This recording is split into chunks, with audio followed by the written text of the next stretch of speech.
Hands angle there, nice kick. He comes Jordan come back with those hands again. Hey, yo, your boys are back again. We are back. We are. It's a sunny day. Beautiful day. It's very nice out there. We did have this little bit of small talk before, so we're redoing it because we forgot to record. It's a bit of day. Just a rerun through rehearsal. All good. I like to just let all the listeners in on exactly. I like to let everyone behind the curtain. Total transparency. Yeah, nothing's hidden around here. I showed up super late. We forgot to start recording. That's us. This is definitely not the cursed one. Yeah. Episode. This is gonna be good. It's gonna be a really good podcast. So, just like in some insider knowledge for our loyal listeners, we are a shambles. Yes, that's how it goes sometimes. That's how it works. Yeah. It's all right, but we do have lovable shambles. Let's just introduce. You've probably already seen him on there, but yeah, we just got to do the roll through first. You know, this is how it works. All right. So he's a fighter that trains out of Strikeforce Gym, is owned by Mark Pease in Queensland. He's a WMC international champion. He's fighting Rebellion very soon for the WBC super lightweight world champion versus Yod I.Q PK Saenchai Gym. It's Chadd the Shark Collins. Hello again. Howdy, how are we, guys? We are doing very well. How are you? Great, that's great. I'm great. A little bit tired, been out at the markets all morning, so I'm happy to be home now. Nice. This is all good to go for a good chat now. Eh? Yeah, we're on. Awesome. Okay, so first time on the podcast, so let's go into your Muay Thai origin story, and then after that, yeah, let's go really deep dive into your career. All right, sounds good. So for me, Muay Thai wasn't really a decision whether I got to start it or not. I was kind of born into it. My old man, he's had a gym no matter where we lived in the world. Dad always had a gym, whether it was in the shed or in the garage or something like that.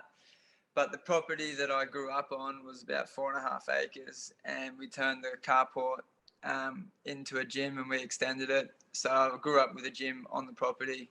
So I used to get all my mates over when I was a little kid and like belt me mates and get belted by me mates. Or we'd watch like WWE Raw SmackDown, jump off the top rope until Dad kicks us out of the gym or something. So I kind of grew up in a gym.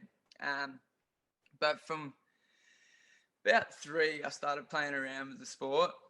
And then Dad had just constantly kicked me out of the gym nearly every night just for running around and not listening and not doing as I'm told while he's trying to take a class.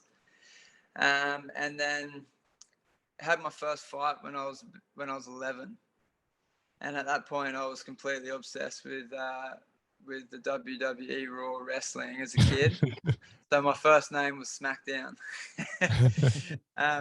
My brother would be down the gym and he'd be like, "Oh, SmackDown, you training tonight?" So that was how that one sort of stuck. And then I used to refuse to train, like just kick pads and do all the classes. Like that was boring. Like who wants to do that stuff as a kid?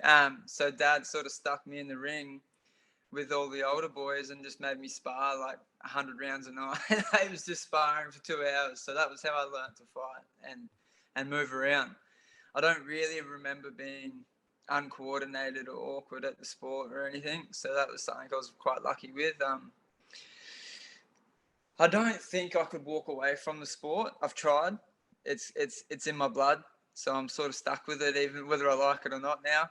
But it's something that I love, and it's not just a hobby anymore. It's my job profession, and I wouldn't have it any other way. And just a note on that start, when you were a young fella and you had your first fight, correct me if I'm wrong, was your first fight when you were 11 years old against Benny Marnie? That was my 1, 2, 3. That was my 4th fight. That was your 4th fight. I didn't fight for 2 years prior. But yeah, me and Benny fought when I was about 13. Yeah, crazy. Benny was 13 as well. Yeah, I had long hair. Like Mark Pease actually ref the fight. There you go.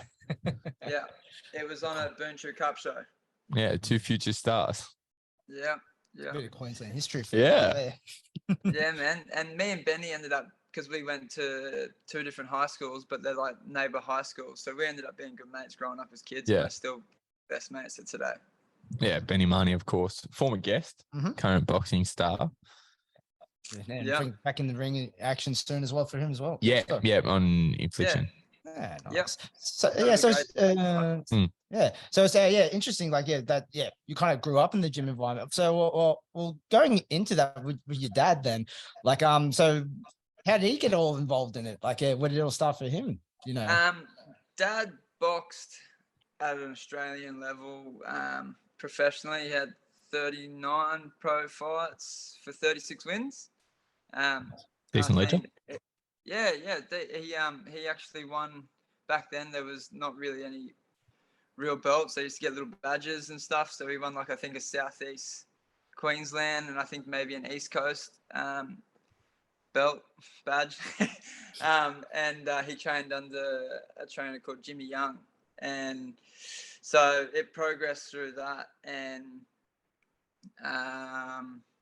sort of Dad had some tent kickboxing fights. And then the Zandu Kai era sort of started with Bob Jones and all that. And then Dad, Muay Thai sort of formed in Queensland, and Dad jumped on that train nice and early. So Dad never actually fought Muay Thai, but was just around it from the beginning because his time was sort of done as Muay Thai sort of started. And I had my brothers and sisters and all that fought, but they never took it as far as I did. And I ended up being the kid that stuck with it. that fighting family. Yeah, so I remember, like, my brother, he ended up being a lawyer working in Brisbane and stuff, and he had like a one carport garage down in like this unit complex, and Dad put like a half ring in there, a speedball, like just everywhere we had gyms. So it was just Dad. And now, of course, training full-time at Strikeforce under Peasy, but your old man is still involved in your training from what I can see.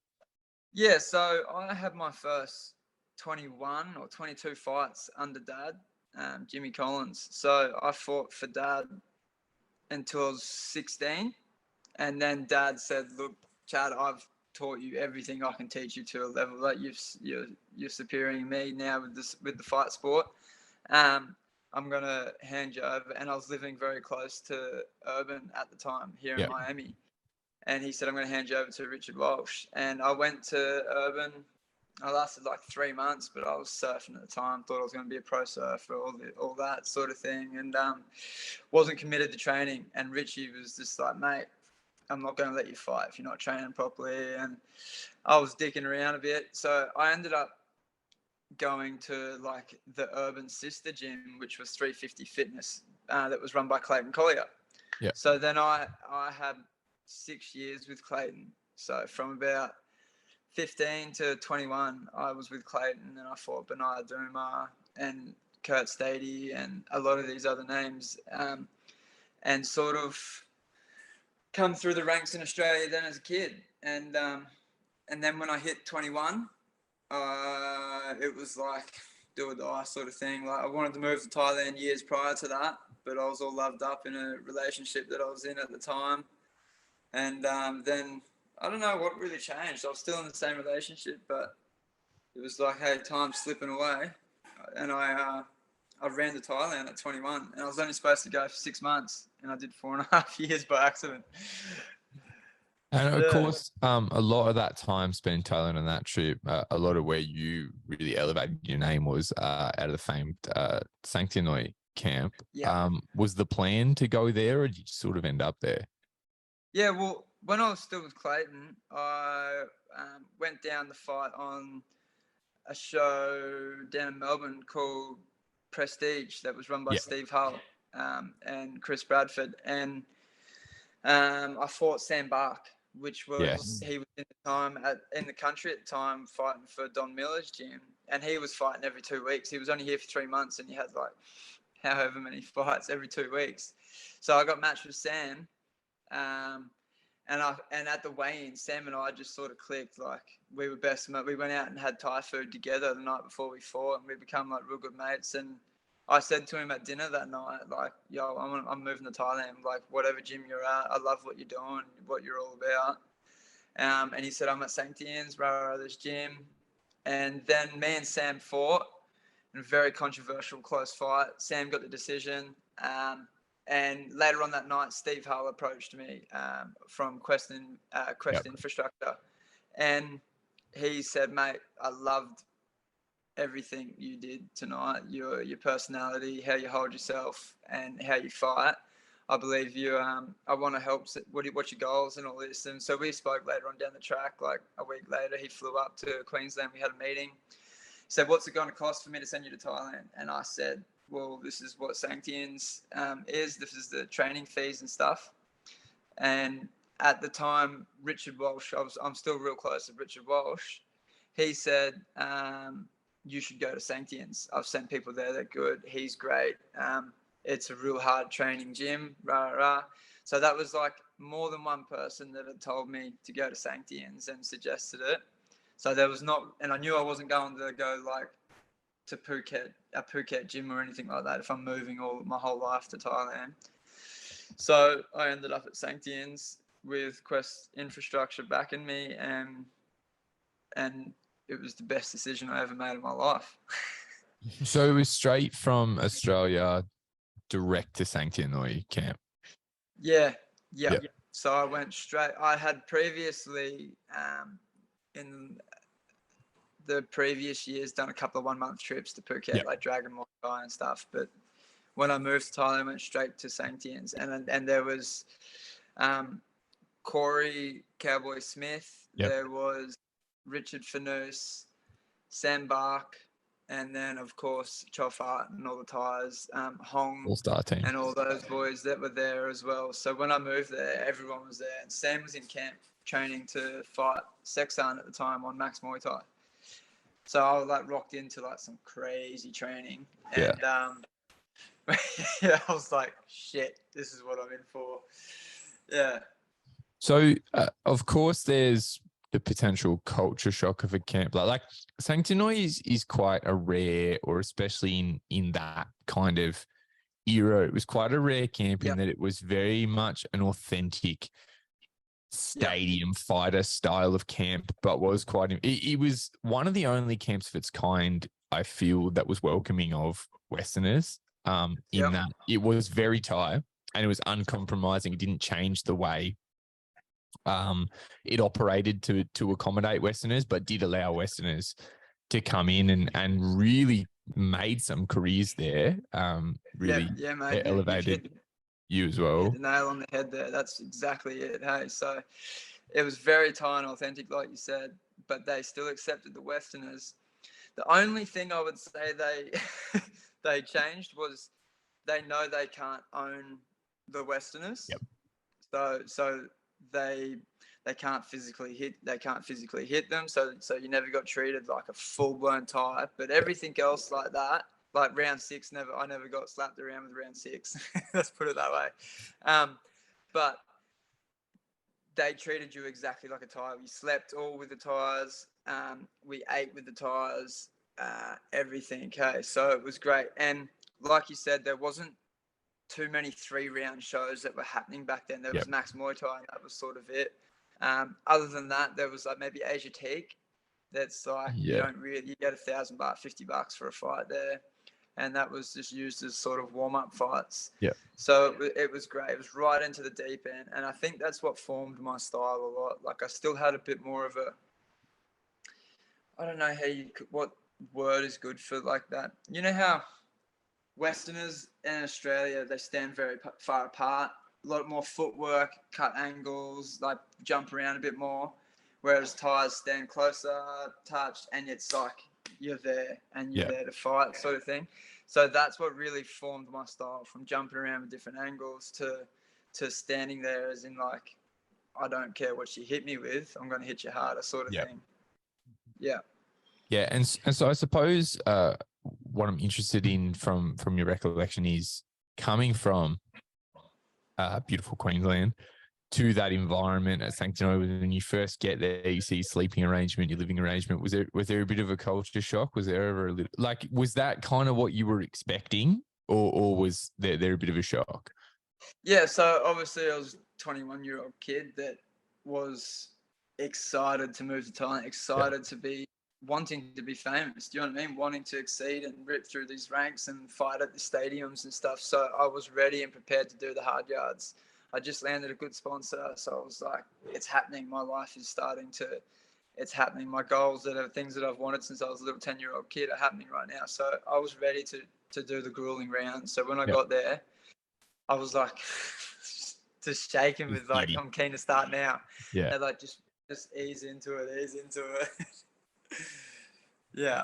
It's a funny thing you hear quite a lot, right, of Westerners that go to Thailand even for much shorter stints than you did, getting told by the Thais, like, relax a little bit. Like everyone comes in on day one and like you can push through it on day one. It's when you hit day 3 and you realize like, shit, I'm supposed to do this for the next X number of months and I'm completely out of gas. That's exactly the same. That's exactly it. Because at Sangtiennoi's, it's 7 days a week. There is no Sunday off or Saturday off. If you've got a fight, you're running, still doing your 10 to 13K run in the morning, and then you're still training like grueling on Sunday. There's no break or anything. So, and if you're lucky, if you don't have a fight, you might have to just go for your big run and not do, say, pads in the morning and stuff like that. And you might be able to go to the movies on a Sunday afternoon if you don't have a fight. Yeah. So yeah, that's a big thing. A lot of people like eager as to get into the training, and by day, like you said, day 3, day 4, they're crook as anything, and then sick for the next 4 or 5 days, and they might only be there for 2 weeks, like training. Yeah. Well, that's the other side of it, right? Is that like you can, and we all understand, we've all been there. When you first get to Thailand, you want to show your trainer that you're in business. I've got heart. You can make yourself unwell. Yeah, easy. It's so easy to do. And the amount of times that I started fight camps, even when I was living there, started like, say I had a fight and I had a few days off or weeks off, and then start training, and I trained like, because the gym was so grueling and hard training. By day 3, day 4, I'm sick again already. And howdy. Sorry, my partner just come home. And by day 3, day 4, and then you're like, oh, you're down, you're dead. And they're like, oh, it's okay, we'll go to the doctors. And they give you like this vitamin B shot in the ass. And then you got like this sore as ass for like 2 days. But by the next day, you're like, oh, I'm good, I'm ready to go again. Yeah. So it's like little things like this that start to make the whole experience as well. And so as we discussed, that time that you spent at Sangtiennoi was sort of, I feel, where you really emerged as kind of like a world beater, like someone who, I mean, you went there as a very high level Australian fighter, but I think proved yourself at that kind of upper echelon over that time. Talk us through, while you're at Sangtiennoi specifically, like what were some of the highlight wins? Because you did beat some big names while you were there. Yeah. So the first 3 fights I had there were on Max Muay Thai. One was within 6 days of being there because someone had an injury and I filled in. And then after that, my 4th week, he put me forward to fight Pakorn, PK Saenchai straight. I remember. And I'd only been there like 5 months when this fight got matched. And he was like constantly every night, like talking like, hey, Shark, for your life, if you win, if you beat him, like you can reach and grab the stars, like the stars are yours. Like he would always give me this talk every night. Like, you see the fireworks in the sky? He's like, that's you, like sort of thing all the time, every night with these little talks like this. And then I said like something that I want to ask you, Pitu. I said, like, if I beat Pakorn, can I live and train here for free and live like a Thai? Like, I'll help sweep the gym. I'll help do everything that the Thais do, like their duties and stuff, like shower the chickens, do the dishes, all this stuff. And he said, all right, if you beat Pakorn, you get to live here as a sponsored fighter, as a Thai. So that just fueled the fire even more. Hey, like, it was crazy. So then every run, mate, I would be so tired and wrecked, my body hurting, and I'd just like sort of bite down, like, fucking, this is my fight, run a bit harder.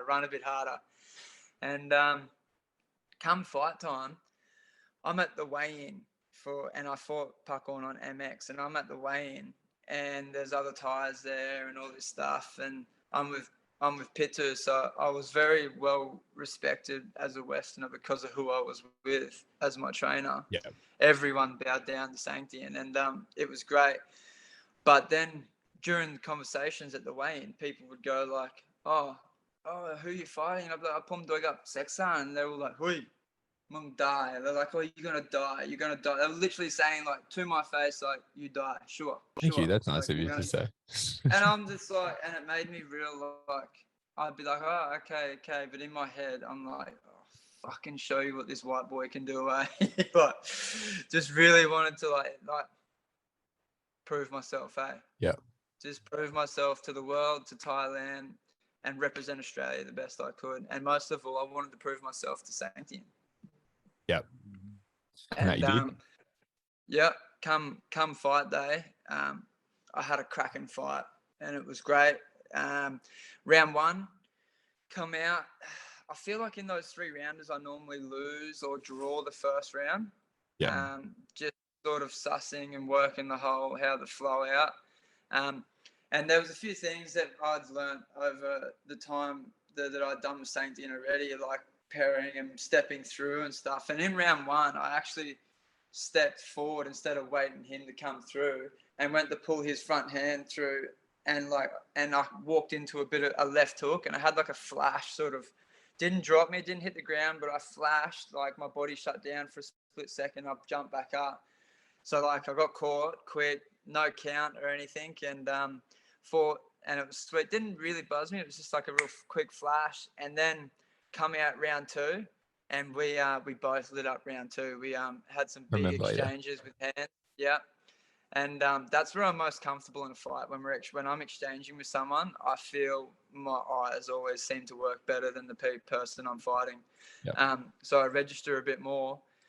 And then I think my youth is what won the fight for me. He was, I think, 26 at the time, which is old for a Thai to be fighting at a high level. And he wasn't training as hard as what he would used to be like and everything. So come round 3, I was fitter.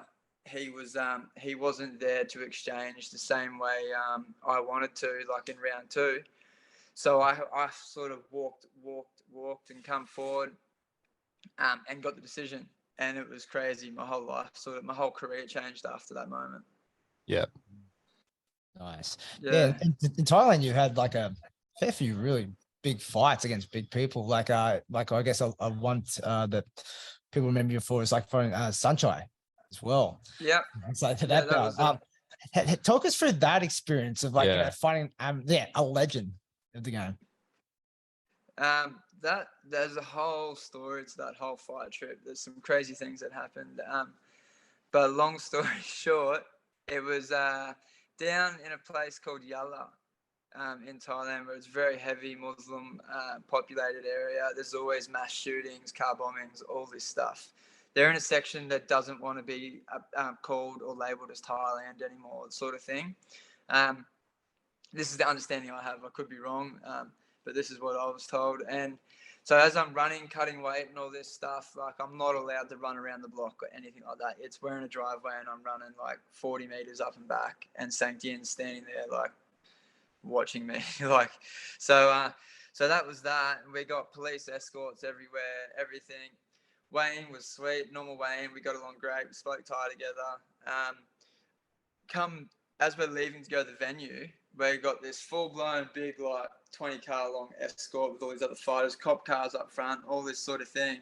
And we get to the venue, and there's these 2 big tanks, man, like tanks on actual big 4-wheel drive wheels that are sitting at the entrance, and it's all fenced off. And it's like a university sort of, you got the track and field orange thing that goes around. Yeah.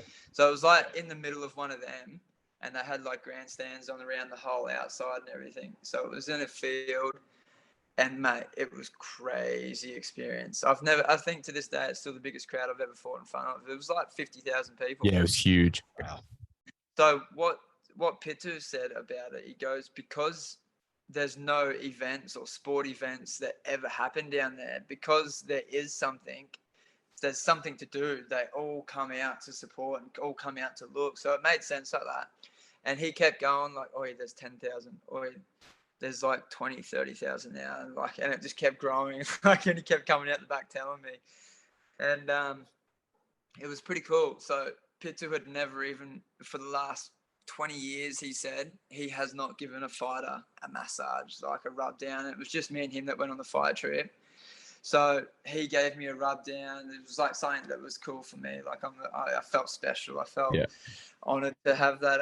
And then before I knew it, I'm sitting out the back of the stage next to Saenchai, and I'm like, "What's up, bro?" sort of thing, like sitting shoulder to shoulder. And he's like, "Yeah, like chilled." And I was chilled as like I didn't care whether I won or lost. Like I was going to win the fight. I didn't care. Like that was in my head. We'd done our crazy homework, and trained for the fight, but I didn't. It was a win-win scenario. If I survive 3 rounds with him, like I've already won the heart of a lot of people, sort of thing, for myself even. And we had our homework, so we got into the fight.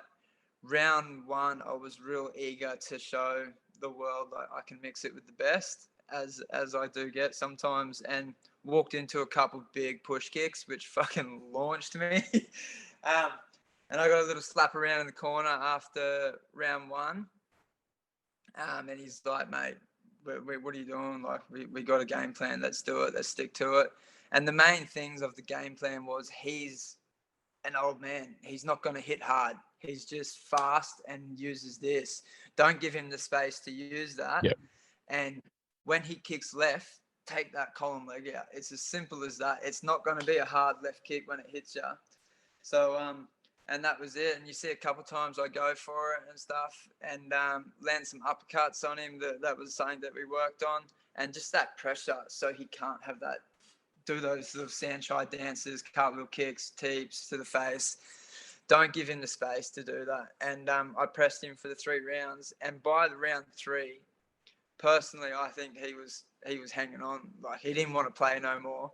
Every time I kneed, kicked, punched into the body or anything, he was like making these noises, like didn't want it anymore. So I feel if it had went 1 more round, I would have stopped him. Definitely if it went another 2 rounds for a 5-round fight, I would have had him, I reckon.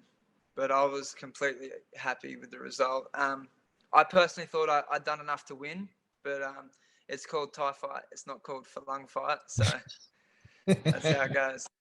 That being said, of course, Saenchai has fought many, many Western fighters on Thai fight with a lot of success. But your fight against Saenchai was really never viewed the same. Like, to just call a spade, he just shows up and murks someone who shouldn't be there. That's the whole. And I don't know if that was what they were trying to position out of your fight, but it was very clear to everyone that was a real fight. Yeah. Yeah, they definitely wanted to stitch me up and just feed me to the lion as Thai fight does. Yeah. And still doing to today. But that's not how it was going to go. I was not going to let that happen. I had previously already fought 1 fight on Thai fight before that, earlier in the year, against another really good name, Menasak. He was. So I think he was ex-Raja champion, only or maybe even current at the time. And he was sort of famed as Thailand's pretty boy Muay Thai fighter. He won like most handsomest Thai fighter of the year a couple of years in a row and stuff. So had that. I also feel like I definitely beat him on Thai fight. I fought him in Koh Samui and they give it to him. So I definitely believe I've been robbed more times than the Commonwealth Bank in my career, but it's the way it goes. And there's no way I'm going to let bad decisions ruin the way I feel about the sport. It's what I love and it's what I do. I like that. And so continuing to kind of walk through your career, there are a few of the highlights from that initial Thailand stint fighting under Sangtiennoi. Then the big move, and I feel from an outsider looking in where you kind of started to make your stamp internationally was out of Revolution in Phuket. So what kind of initiated that move from Sangtiennoi's to Revolution? There's lots to it. So I was at Sangtien's and I was matched to fight Rafi for the Lumpini belt. Yep. And there was big fuss over that because it was two white boys fighting Westerners, for the Olympic. Yeah, which is a big no-no. But it was all on. And then, of course, like typical luck for myself, I got dengue fever. So 3 o'clock in the morning, and it was about 2 weeks before the fight. And I wake up 3 o'clock in the morning, just vomiting nonstop, hey. And so for the next week, I was like in 3 days, I went through 5 liters of IV drip. This is all just at the fight camp. They were just putting the drips into me. My partner at the time was in Australia. She actually, Kirsty, my partner, is still now.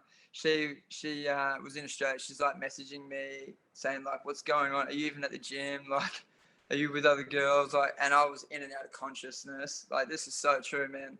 Delirious. Didn't even know what country I was in, and they put me in a room that was. They put me in the room that was right next to Sangtiennoi, so you could check on me and stuff instead of my room. So I was in a different room. Like, I'd wake up and I didn't know where I was. I thought I was in hospital and stuff, like with IV drip. Like, so I wasn't on my phone. I wasn't replying. Like, like I was dusted. Like, I honestly thought I was dying. And we didn't know what the sickness was at the time. Doctors are giving me all these needles and everything. Like, nothing was working. And then after about 5 days, I sort of come to and I was up walking, but I couldn't stand up straight. The pain in my guts. Like, if I was straight, I had to like stay over. And then it started like, yo, you're fighting for a lumpini belt. Like, I don't care how sick you are. You're talking now. You're walking, and that Thai mentality really came into it. And they made me try and run the 13K run in the morning. And I like walked the whole walk, 13K, like bent over, like in pain. And I was fucked, man. Like, there's nothing else I could say. And we didn't know what it was. And it's put some major stress on the relationship between Sangtiennoi and myself, and his wife and stuff. And was really,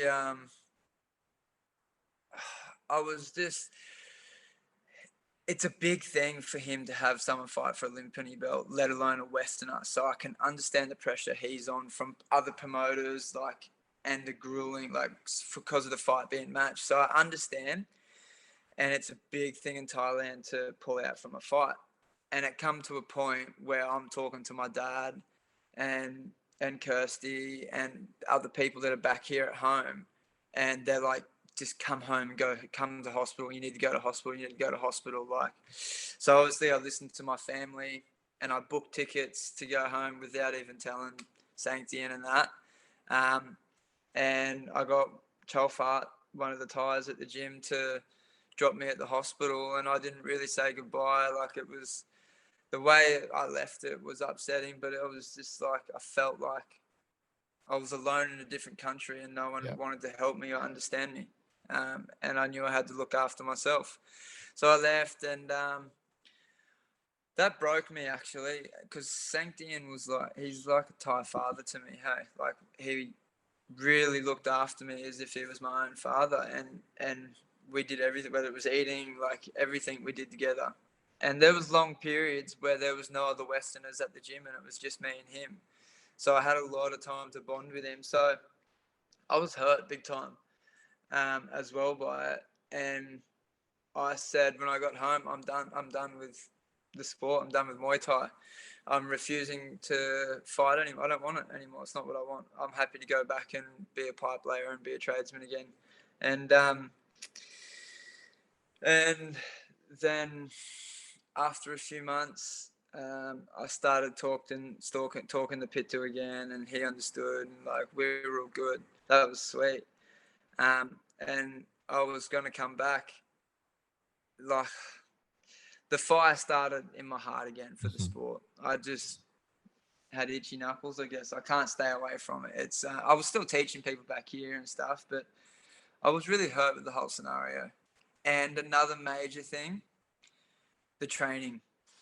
I don't think anyone understands how hard the training is and was in that, like you said, era at Sangtiennoi's gym. I've been to other gyms in Thailand, and I'm like, and they ask, "Oh, where have you trained, or where did you train?" And I'm like, "Oh, Sangtiennoi," and they're like, "Oh," and this is Thais, like well-known Thais. They're like, "Oh, Somnak, no, like that's hard training." So like, it mentally upset me and pushed me away from the sport, because of how hard and grueling the training sessions were. It was they went for 5 hours. The afternoon sessions went for over 5.5 hours, and that's not exaggeration. Like, anyone can ask Sam Bark this. I've seen him train 5 to 6 hours as well. So, but then, like I said, the fire started again, and I was talking to Pitu again, and everything was all good. And then me and Kirsty were lining up to move back to Sangtien's, and Sangtien said, like, only you, no, the fighters, because he had a few dramas with Hong and females and other fighters at the gym that happened with other fighters, and a few fighters got kicked out and stuff. Yeah. So the female thing there was a big problem at that point, and he said no girlfriends. The fighters, like, and he said, like, your girlfriend can live outside of the gym, but you can live here. And I said, well, can I like live just next door to the gym and rent a place? And he's like, mate, you gotta live here. And like, it was just, he had his laws and his rules, and I respected that. But at the same time, I wasn't gonna leave my partner here, in Australia, and move to Thailand, because I'd just already been through that, and I lost that relationship, broke up with that relationship, and it just didn't work. So I wasn't going to go through that again with Kirsty, and so I said, and at that time, while I was back in Australia, I had an offer from Tim Fisher to come down to Phuket. Me and my partner were both welcome, accommodation, training, food, everything sorted, and it was a good gig. So I took him up on the offer, which created bad blood between Sangtiennoi, which really broke my heart. And to this day, I still wasn't finished with Sangtien. I still, there's not a doubt in my mind that me and him would have rekindled. I just had to turn up with the right present, apologize, and pretty much bow down to him. Just be respectful the way the Thai nature is, and play it sort of their way, and explain how I felt and where I was at in my life face to face. But I never got a chance to do that, and now things are the way they are. That's unfortunate. Yeah. Yeah.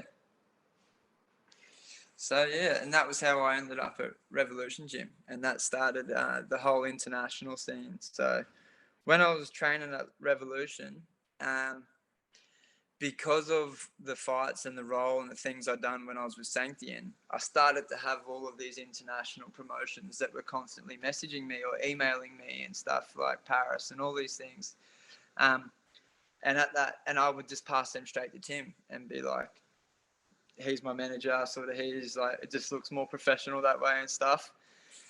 So they were coming through me, these offers, but I was passing them on to Tim, which I was happy to do as well at the time, which was creating good opportunities for the other fighters there, which were my brothers that I was training with and lived with. So I would get to go fight somewhere, and I get to go on a fight trip with these other fighters that I go through hell with. So I was happy to do that. And that was when the international scene started for myself. Cool. And from like a training perspective, what would you call, what were the sort of key differences between Revolution and Sangtiennoi? So it's hard to pinpoint. The training was definitely not as hard. It was more westernized, but still very Thai and still hard at the same time. So the head trainer at Revolution is Sagapet. Yep. And he's a military man. He's not your friend, no matter. He's there to train you. He's your boss. I tried to be best mates with him, everything. He's not interested in that. Like, I love and respect Sagapet. He's great. But he's there to be your trainer. So Sagapet was hardcore as well, but it was like, I don't even know how to explain it. Being in Phuket, there was more opportunity for me to be a little bit more lazy, put it that way. It was still grueling, but there wasn't Sangtien there watching my. If I didn't get up for a morning run, Sangtien wouldn't talk to me for 2 weeks. He wouldn't come out of his room for 3 days because I'm lazy, which hurt him, and it makes him think, why do I even teach him? And it upsets him and breaks his heart. And he doesn't talk to me for 2 weeks, or he won't come out of his room and stuff like that. Like, that's how heavy-hearted he put everything into his training. So there wasn't that in Phuket. It was like, if I slept in, I could get away with not doing that run. And then if I slept in a second morning, I might get a knock on the door and stuff like that. So it was like that. So, but during the training, like, there was still, when I'm clinching, 3 tires, like one for 1 minute, then the next one for 1 minute. Like, it was still shark tanking and stuff like that. But then there was also a lot more of, like, say, I don't know what you guys call them, rappies or repetitive kicking. Like, say you might do 5 sets of 50 kicks and stuff like that. Where at Sangtien's, it wasn't like that. It was 5-minute rounds of pads, and then 40 minutes of clinching, and then you go do your 25 minutes of Muay Thai on a bag again. And then you do all your finishing off stuff and that. And then he'd be like, hey, Shark, pan mer. Like, he'd be like, you just finished your sit-ups. And he'd be like, pan mer. He'd be like, wrap your hands. And it's like, fuck, man, like, he makes you kick pads again. And this was like the homework pads. So it's like a 25 to 30 minute, one round, 25 to 30 minute round, where it's just, say you're only working the left kick and a tee, or whatever the homework is for that fight. And he'd have the stopwatch, and he'd walk away and have a phone call, and just like, it's like he forgets about the time, or he doesn't care. And like, you and the pad holders as wrecked as you are, like, yeah. So there was that stuff that was at Sangtien's that wasn't in Phuket, but there was other stuff in Phuket that we did that was more modern. Like, we had strength and conditioning. Yeah. We done sprints. There was lots more things like that, which was great. Because obviously Tim is an Aussie, and he understood a little bit more about science, where Thais, the hardcore Thai gyms, are still very old school and stuck in their ways. Yeah. And I guess go on, sorry. But so definitely can't take anything away from either gym. They're both great at what they do, and props to both gyms. Which does kind of bring me to my next question that I'm interested to get your take on. So, of course, I believe there was a plan to kind of go a little bit more old school again and go to mini or thin, which I think was around about the time when everything fell to shit. And so you probably ended up going back to Australia, as a lot of people did. But that was what then came the move to, after spending so many years training full time as a professional in Thailand with 2 kind of almost contrasting camps, taking that knowledge, and then you've got to find where to base yourself back in Australia. I suppose my question is, what's it like kind of trying to, I guess, reintegrate to a Western style of training? Is it because you hear a lot of stories of people coming back from Thailand, and now the sessions aren't 4 hours long, and they're like, am I doing enough? Yeah. And now things are a little bit different. And maybe it's a similar move. Maybe it was similar to the move from Sangtiennoi to Revolution. But what was it like trying to find a place? Did you know you were going to go to Strikeforce? Did you look around a little bit? What was that process like? So obviously flew back about 3 or 4 months into COVID, and I was back at Dad's on the property that I grew up on, training a few people at the gym on the property. And Richard Walsh is like, Chadd, what are you doing? What are you doing, mate? You got to get, you're young, your youth will slip away. Right. So he's on the phone, he's nagging me. He's like, mate, come here, come live at mine. Come, just doing anything he can to get me back into it. And Richie got me back down on Kirsty and I back down onto the coast. And we were living in his office that he had behind Urban because the rental was crazy. There was nowhere to live. So we're sleeping in our swag back on the Gold Coast, literally a swag in the office with no shower, sharing at Richie's and stuff like this for the first 3 months when we moved back to the Gold Coast. I knew I wasn't going to stay. I was hitting pads with Richie in the mornings and afternoons, but he was about to go on a trip around Australia. So I knew I wasn't to stay with Richie. It was just to get me back and back on my feet.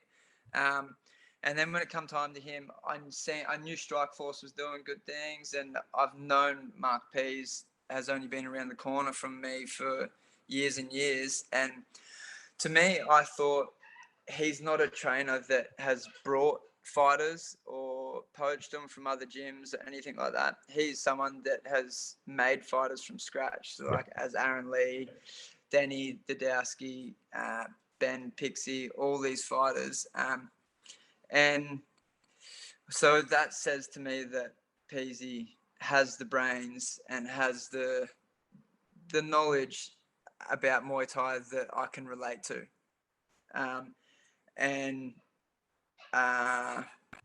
So I said to Richie, can you have a chat to Peasy for us and see how it all goes? And Peasy welcomed me with open arms, and I fitted straight into Strikeforce, better than I could have even hoped and imagined. And now it's been almost 2 years, and me and Peasy are best mates, and everyone at the gym I'm best mates with, and there's no egos, there's no nothing. And I feel that me being at the gym has also helped create just a bit of a throb in the gym again as well.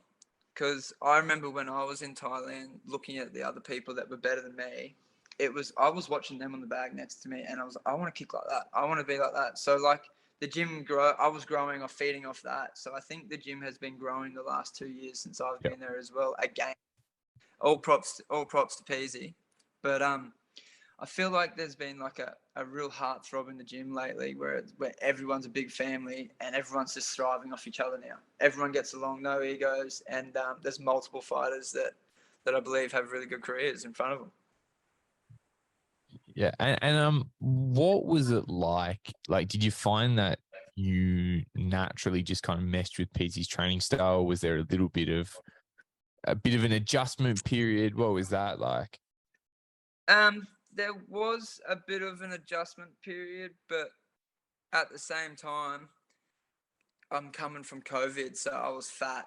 I was out of shape. I was just cruising, man, I had nothing lined up. So I wasn't in a rush to train like an animal. And so I'm kicking some pads, I'm cruising, I'm coming into the gym, I'm slowly like losing some weight, I'm getting in shape again. So me and Peasy could just play around on pads and get to know each other like that. And I could just sort of be in the gym and give advice to the gym, whether I'm training or not, or just play around and spar with the kids. And I slowly just cruised into it again. Like I was in no rush. And then before I knew it, we were into it, me and Peasy, pad wise, Peasy holds great, and it matches how I like. Because I can be an authentic Thai stylist, but at the same time, naturally, I think I'm a more aggressive. You're a Queenslander at heart. Yeah, quick kickboxing sort of. Like I like that up tempo pace, like half kickboxing, half Muay Thai. Yeah, so that's something that I can slot into as well. Yeah. So I can do the stadium thing. I can do the kickboxing thing also. Versatile. Which of course serves you well because you are doing some big kickboxing fights in Japan on Rise. Yeah. Well, recently this is something that I've been doing. Yeah, and but me and the Rise promotion thing has been around since I did those 3 months at Mina Yotin. Yeah. And like I was I remember fighting there, but yeah, and COVID smacked through and it just never happened. So as soon as it all opened up, or even before it opened up, Chizza, my matchmaker, and Ito, the promoter, were like, yo, hey, how are you? What's going on? Just in contact. And soon as we were able to get visas over there, it was on. And then it was like, yo, you want to come back? And I'm like, yeah. And now they're like, yo, you want to come back again? So I'm fighting there again on Christmas Day. So On Christmas awesome. Day. Yeah, mate. Yeah. And the fans over there love you, eh? Dude, it's crazy. I wish I had that same support here in Australia. I walk down the street and people are like, Chaddo. Like, it's crazy, man. It's so cool. It's everything I dreamed of when I was a little kid. Yeah, that's sick. And so classic Japan. And I think like there's a lot more good Yeah. to come from that. Like I think you really just kind of starting to scratch the surface of what you can do there. The Japanese are so big on their combat sports, whether it be sumo, whether it be MMA, kickboxing, wrestling, boxing, doesn't matter, but they love it. Hey. Yeah, they love it all. And it's great. Like I think Australia needs to take a chip out of their notebook. Like it's I think there's a lot of Aussies that are, you see, whether it's someone in the Olympics or anything, an Aussie can look at another Aussie and go, yeah, he's good at surfing, but I could have been a better surfer if I had the chance. Or do you know what I mean? Like, oh, he's a good football player, but like he's kicking a football or something. Instead of going like, yeah, like he's an Aussie, I'm getting behind, like supporting 100%, like big props, like. So that's something that I see as well. Yeah. Yeah. For such a sport crazed nation, we for some reason can be a little bit slow to get behind our own here. Yeah, we're judgmental. We're fucking sooks over everything. But there's a lot of, I think in combat sports specifically, like there's a lot of tall poppy syndrome. Like as a community, when someone starts doing well, I find, and we've spoken about this to a few guests, like there's a lot less, like let's just all back that person and hope they succeed. It's almost like people kind of want to see you fail rather than push you forward. Yep. I've never understood it. Yeah, I don't even know how to word it, but you've said it pretty well. Just saying it. It's so true, hey, and it's very sad because we're one nation, and we should be all backing each other and trying to like look at England right now. England's doing so well in Muay Thai wise, like, and I think Australia can really be up there on the same level, but we're just sitting under them, I reckon, and we just need to support each other all a bit more, and Definitely. Babe, could I have a glass of water, please? Cheers. And now that's kind of the story so far, but one of the biggest fights of your career is only a couple of weeks away. Rebellion Muay Thai WBC super lightweight world title fight against Yod I.Q PK Saenchai. Yes. So tell me how this has come together. How aware are you of Yod I.Q? Have you seen much of him before? What are your thoughts on your opponent? Yep. So my dad and I and Pease and all that feel that I fight best off a roll, linking fights together. Once I've had 3 or 4 fights, and I think most fighters do anyway. Yeah. So, and recently I've put in the last 12 months, I think it's something like 7 fights together or something, and that's throughout all the COVID pullouts and everything as well. So I'm pretty happy with that, especially in the last 6 months. I've had like 5 fights or 6 fights or something. So now just Dad, myself and Peasy have said like, I want to have a crack at who's in the top 2 or 3 or something like that. Like I'm ready to have a chop with them. I don't care who they are at 63.5 in the world. I want to have a dig. And the Lobo thing kept falling through. With visa stuff, that's a different story. That broke me heart again. That same thing happened twice. And then Steve Hull is a big major sponsor of Rebellion, and he always is all about the fight. He's always been about the fighter, to help the fighter. So he's like, mate, I'd love to get you on Rebellion and all this. And Sai was always on board with that. Sai loves putting on great fights.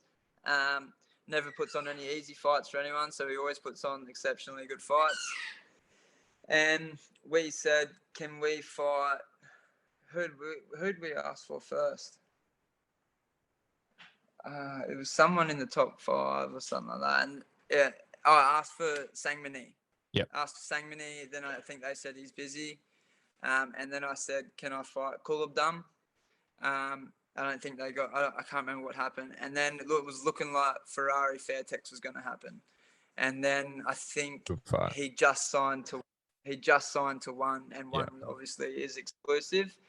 And I think he actually moved up a weight class to 66, 67 kilos, 65 or something. Wow. I think so. Don't quote me on it though. He's a long guy. Yeah. Yeah. Anyway, and I said, if I'm going to fight someone at that level, I want it to be at 63.5. I don't want it, because I'm sick of fighting people that are too big for me. Yep. Which is how I come undone fighting for those 2 WBC world titles previously. So we said, who else is there? So I come back with Yod I.Q, and we had a look at him, and I said, fuck yeah, he's great for me. He'll stand there and fight. And he's got the reputation and the name, the gym behind him, all of it. Red hot, kind of up and comer at the moment. Yeah, yep. And then we said, well, since it's a high caliber fight, can we have it for the international WBC? And so I was like, yeah, I'll ask Kevin Noon. And so that got approved real quick for the international.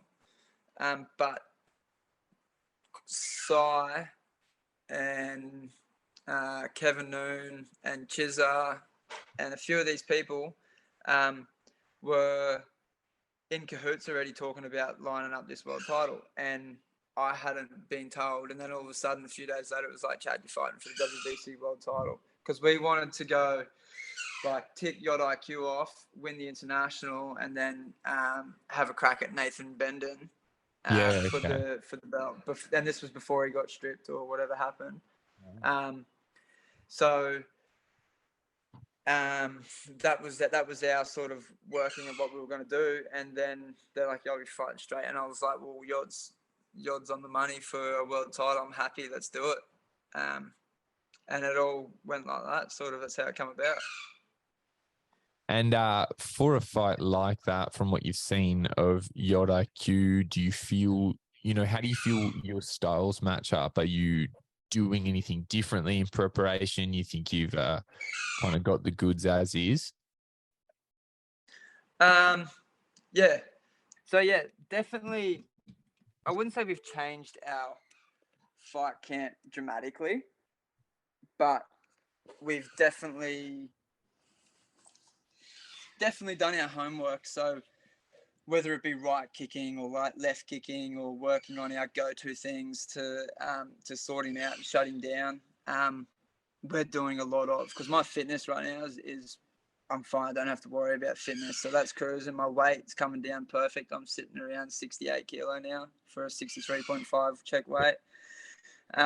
So right now, homework for beating him is the big thing. Not just gonna rock in and have a fight. I need to win this fight for me and for my career. And I guess, like you mentioned, you've had a couple of shots at the WBC title before, but it was a bit of a matter of really chasing down that belt at all costs and kind of letting the odds be stacked in the other side's favor. Like, you fought Kajaiba for one, and he's absolutely massive. And you fought T-Bow for 1-2, and he's probably even a little bit bigger than Kajaiba. So like you said, you kind of zoned in and said, we want a gun for that title at our appropriate weight. You feel like the stars have all aligned for this to be the one? You think those experiences have put you where you need to be to take you home in this one? Yeah, mate. I can't complain about anything really. Like, I'm coming off a good roll of fights. You are, yeah. And everything's going great. Like, obviously I got injuries from fights and stuff, like, but that's, you're a fighter, I guess. We're always going to have sore shins and shit like that. But I can't complain about anything really, and I think Yod I.Q is perfect for me. I believe though that he's going to be a little bit of a pussy and sit on the back foot and not want to come to fight. That's how I think it's going to go. All right. Oh, first of all, his name. His name is Yod I.Q. Let's do it. To the listeners who are unaware, we'll just take a short detour because it is an interesting one that it's like in Thai naming conventions, of course, the fight name is not an actual first name. Most people are sort of aware of that.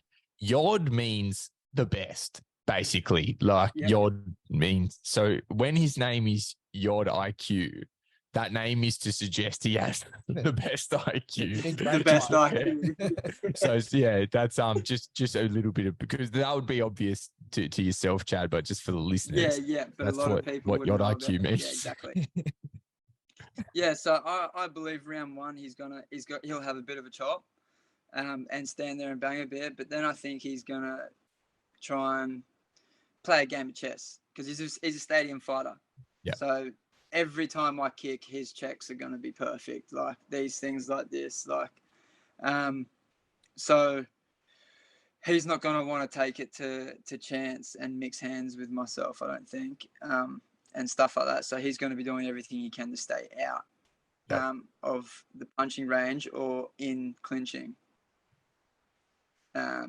So I won't say too much in case there's a few people watching. I'll keep it to myself. But I believe what we have worked out can work, and it just depends how I execute it.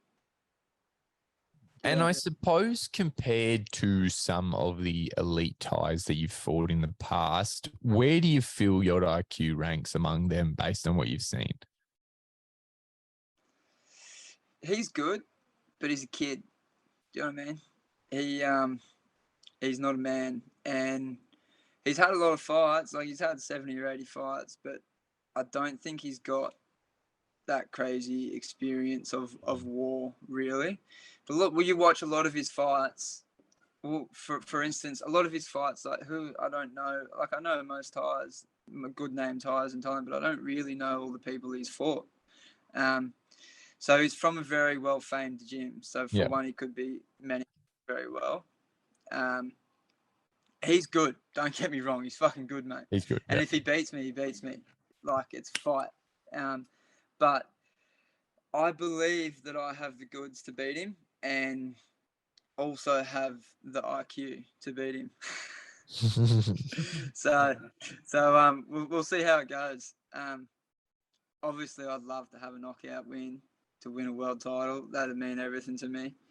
And then roll into the Christmas fight and win by knockout as well and finish the year like that and have That'll be a Merry break. Christmas. Yeah. Yeah, mate. Good payday and a Merry Christmas. Go snowboarding, hang out. It'd be great. Love it. And I suppose so you've got a bit of a roadmap for some pretty big fights. One domestic against a really high-level international guy, and then, of course, an international bout back over kickboxing. You've got options over in the kickboxing rule set. You're fighting in a world championship level in Muay Thai still. Do you feel there is still fights for you within Australia, or are you not really looking to domestic opposition at this point? So when I first moved back, Dad and I said to each other, I need to stamp my authority back in the country that I'm top dog, sort of thing, as politely as I can say that and humble. But that was what I wanted to do. Do you know what I mean? I wanted there to be, like, there's a new generation of fighters that didn't even know who I was in the country, sort of thing, because I was gone for a fair few years. So that was something we wanted to do. So anyone that put their hand up, I didn't care. I was ready to fight.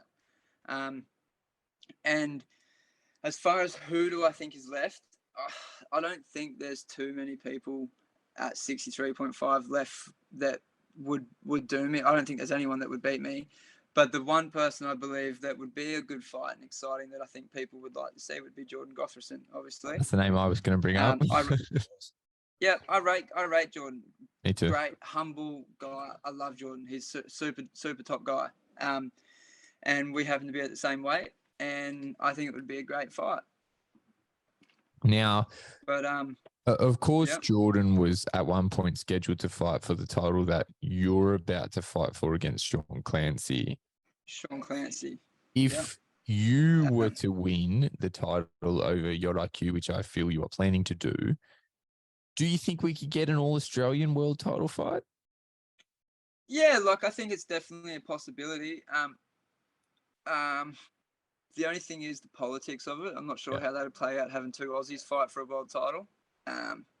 To the rest of the world, it could look unfair, it could look bad, whatever. Not that I give a fuck, to be honest. But there is a global ranking though, right? So if you're both like placed, if he's, I'm not sure if he's in the top 10, sure enough, he's eligible to fight for it. Yeah. And I would have no problem. As soon as I win it, I don't care about defending. I don't care who I defended against. It's I've got it. I've received it already. It's on my resume. Yeah. So whoever asks to fight it and have a challenge at it, I'll definitely greenlight it. So if that happens to be Jordan, but I think it's also a fight that Australian fans would like to see, and I'd like to. It's one I'm hanging for. Off. Definitely, as a fan, I really want to see that fight. Just to clarify for the rest of the country that I'm still number one. And obviously, everything I say is said with all respect to everyone. Yeah, of course. Not calling out anyone at all. I'm being nasty. As a fighter, you got to back yourself, sure. Yeah, mate. Yeah. Obviously, I personally back myself and everything, but I really pride myself on being the humble fighter. And I think for a lot of years when I was younger in Australia, I went unrecognised and didn't get any credibility for me because I was a quiet, humble person. And then things at Sangtiennoi's changed like that for me. So I'm very happy the way things are going. Nice, cool, excellent, man. So I think it's coming out about on time there from there. Thanks again for talking to us. It was a great talk. No worries. It was I was happy to cover a few things, obviously briefly, but for our first chat, I think we covered a fair few good things, and there's plenty more that we could have a chat about in the future. I think we should. I think, especially like you said, it's the first time we've had you on. I definitely think, given your experience level, there's definitely room for you to be a repeat guest. But I think for someone such as yourself that has had such a storied career, it's very good to lay it out, the journey so far, because a lot of people probably haven't heard this end to end. It's very interesting to hear how it's all come together thus far. Yeah, obviously that was just a very quick recap on the highlights. There's a lot of stuff in between, a lot of great stories.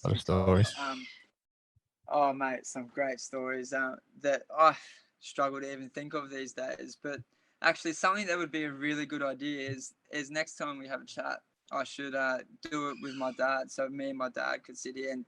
Mate, I like it. Yeah, let's do that. He's got a lot of funny stories, mate. He's me in tears, eh? Let's get that on the books, maybe for between Rebellion and Japan. Even that could be a good time. Yeah, that'd be epic. That'd be unreal. And by then, I should have the green belt on you. And before we do let you go, would be great to give you the chance just to throw a shout out to some of your sponsors, some of the people backing you. Who's helping you out? Where can we find them? Let us know. So obviously, I'd like to start with biggest props to Mark Pease from Strikeforce. Everything he does, matchmaking, managing, just being my best mate these days, whether it be troubles that I'm dealing with in life, a support person for me, everything. I love and thank Mark for everything he does for me. And then obviously number one is Quest, Steve Hull. He's been with me since I was a 20-year-old kid now. Now I'm 27. And he has only ever wanted me to be the best human being I can be to my abilities. And he's never really wanted anything back from me. He goes mate, there's nothing you can do for my business. You just have to concentrate on being a great person. Just always keep me in the loop and just let me be a part of your journey. And it's great. So a real selfless supporter of Thai boxing over the last mate. He's a decade genuinely, or so. real genuine, good bloke. And then there's lots. There's about 8 or 9 of them, but a couple of the major ones would be ALB Refrigerations. Adam, he's a great guy from ALB. He's sorted me out with a fuel card. So fuel's crazy in the country right now, and I drive a diesel. So it's pretty crazy right now. So big thank you to him. He helps me a lot, and without him, that'd strip me a lot. I'd have to maybe even be working instead of training twice a day and stuff. And then obviously my meal preps. So this is how I'm able to get to 63.5. Matt Arnold from Arnold Nutrition. Big thank you to him.